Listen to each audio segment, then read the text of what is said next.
Hi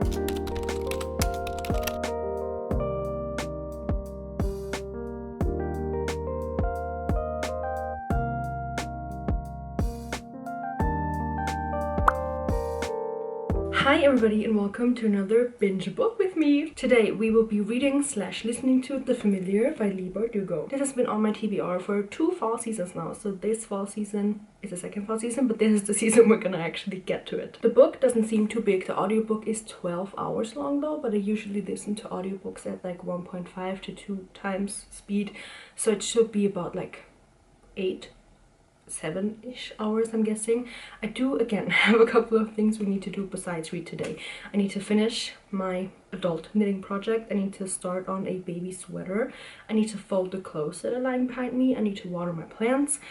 And I want to go on a walk. And we'll see how long all of that takes me and if this time I'll actually get to read some of the physical book. The only other books I've read by Leigh Bardugo were Ninth House and Hellbent, and I loved those books so much.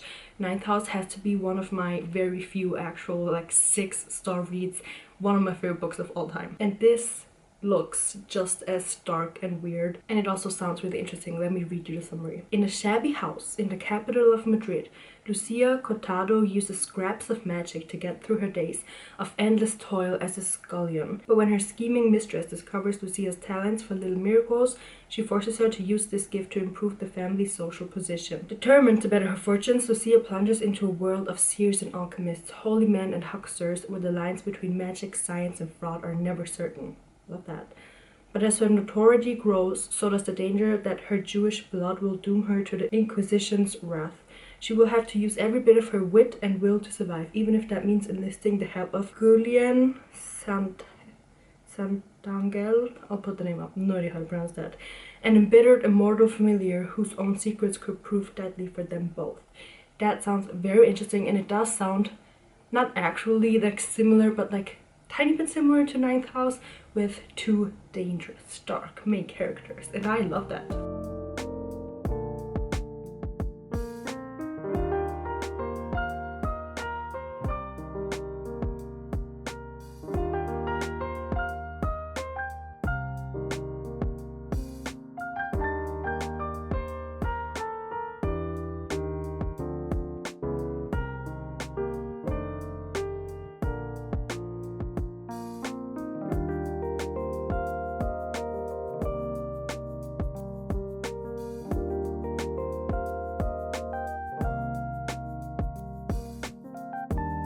I am on page 50, about to start chapter 9. So far, I love the book so much. It's so dark. It's giving me kind of a trapped feeling because Lucia is kind of like a maid for Valentina. And Valentina and her husband are not good people, and I hope Lucia gets away from them as soon as possible. Valentina tries to take advantage of Lucia because she finds out that Lucia has some sort of magic, and Valentina is frustrated because she wants to be like socially accepted more, but they're not rich enough to be socially acceptable apparently.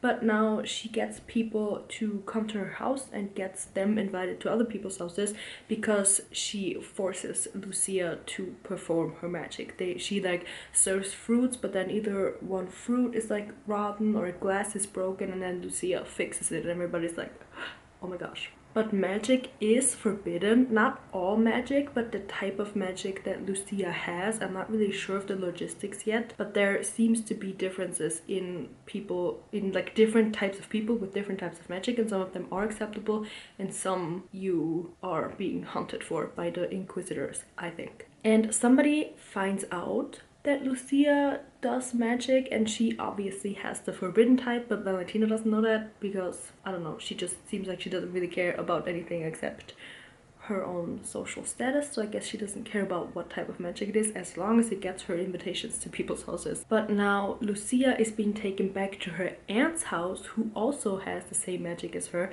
and there's somebody who we think is an Inquisitor and then somebody else there as well. And the Inquisitor has Lucia like show him the tricks that she's doing, basically like fixing stuff, and then in the corner of the room there's somebody sitting like a crunched autumn leaf or something like that was the phrase, face with like a dark hooded cloak and silvery sparkly eyes. I don't know how we see all of those details, but that is definitely gonna be the, I think in the audiobook they say Sentango, but it's the name that I couldn't pronounce before. So he's obviously our male main character. I don't think there's gonna be any romance in this book, but those two are obviously gonna work together somehow. So I think we're about to get started with the actual plot, and so far I love it so much. The writing and the way she describes certain things, such as the guy in the cloak sitting in the corner, is just, I love it so much and I cannot wait to hear more of this book. Project wise, I just cast on my little baby sweater. I've decided to go with white for probably like 2 rows of the collar. Then I have a bunch of this blue yarn that I'm gonna mix, and then I'm either gonna later on stitch on the first letter of the baby's name, or maybe do like a bear or something, because I also have a bunch of the brown yarn from the sweater that I did before, so we need to use that up. But yeah, so far I'm very happy with my book. I'm very happy with my projects. I cleaned up the strawberries as you saw before, and they are now alive again. I sometimes neglect them a little bit because I forget about them, but now they're doing okay. Anyways, so we're gonna get back to reading now. Chapter 22. Well, actually I think that was chapter 20, 21, but I'm about to start chapter 22. I am getting major gentleman demon vibes from Santan. I still don't know how to say his name. I forget like the second they stop saying it. He like tries to help her, but he's kind of cold to everybody else. But I don't think he really is. He also can't die. They can hurt him and he can feel pain, but like somehow differently. I'm just getting the same vibes I'm getting from the gentleman demon from Ninth House. I don't remember his name either. I don't think there's gonna be romance, but I think I want there to be like a little bit of romance, because I want them to be together. I think two magical people who could do different types of magic, who are both so dark and weird but also so cool. I want them to be together. So I'm really enjoying this book. That's what I'm trying to say. And it's gone by so fast. I've listened to like 4 hours already, and I love it. I love the writing style, I love the plot, I love the characters, the ones that we're supposed to love. I hate Valentina and her husband and all of the Dons. They're all not sure about her aunt yet. She does seem to have her own agenda, and I'm not sure if it's for the good of Lucia or for the good of herself, or maybe both, or maybe neither. We'll find out. But knitting update, I am this far into the baby sweater. I don't know if it makes sense yet. I'm gonna try this without it falling over. This is the little shoulder part. I ended up redoing it because I didn't like the white border, and I think I'm just gonna go for a brown bear in the middle of it and not do a letter, because I think a bear would be kind of cuter. But yeah, back to the book. I love it.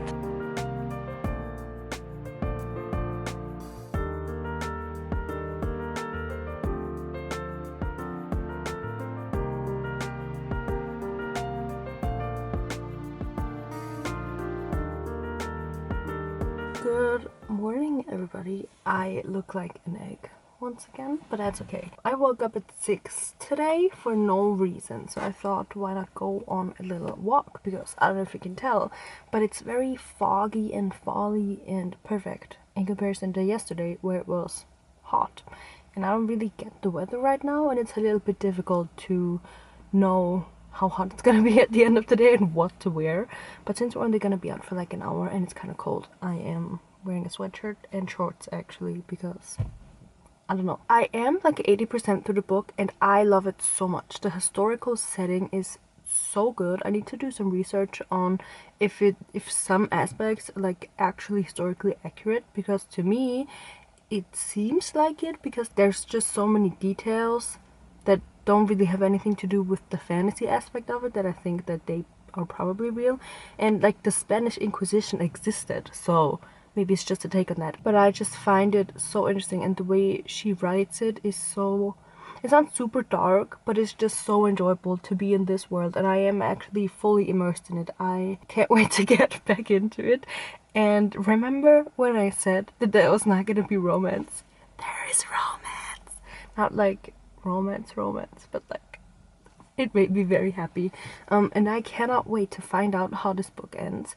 If it's not gonna be a happy ending, I'm gonna be mad. But the thing is, this book doesn't really call for a happy ending because of the setting and everything. Oh, there's a little bird. But yeah, we're about to find that out. I also just got some hot chocolate because I don't like coffee, but this walk calls for like a warm beverage, so I just got that. And yeah, we're gonna head out.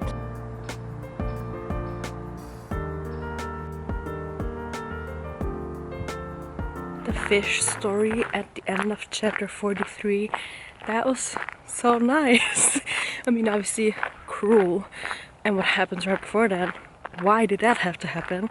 But that fish story, that's really nice. It's like a tiny little tale of a woman who finds a fish with a gem inside, and so she has the money to leave her husband, and like she goes to Paris and her husband has to cook the fish for himself and he can't, so he dies. So that's nice.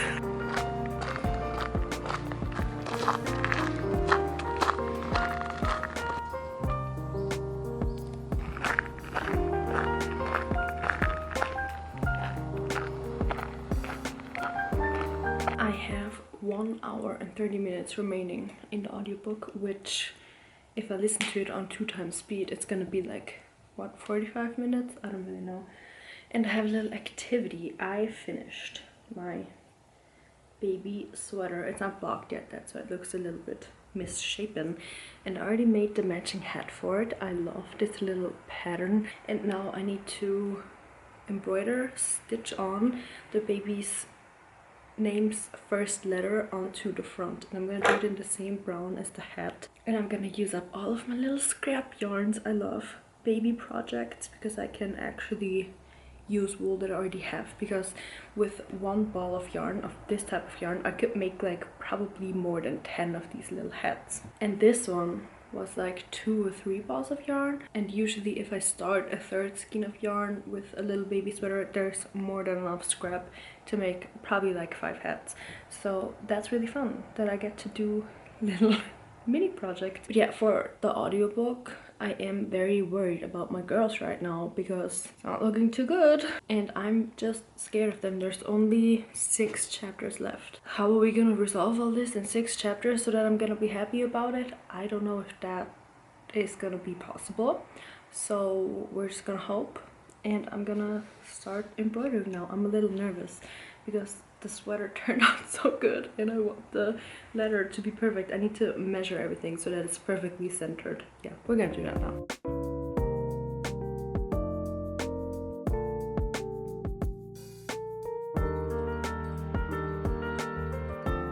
I am this far with my sweater.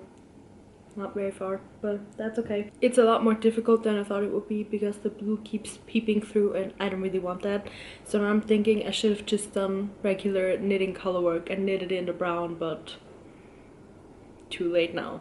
Anyways, I finished the book and I am once again unsure on how to rate it. The thing is, I really enjoyed it. I love the historical setting. Google told me the setting itself is not like historically accurately researched, but it definitely is based on real historic events. The Spanish Inquisition, as I mentioned before, and then obviously everything else, and our characters are fictional and fantastical.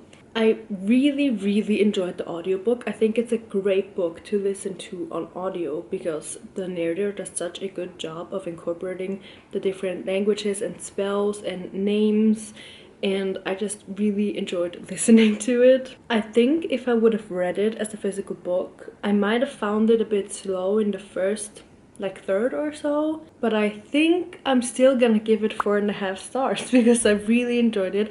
I love the writing, I love the setting, I really like the characters. The end was great to me. I've read in a lot of reviews that they were underwhelmed by the ending.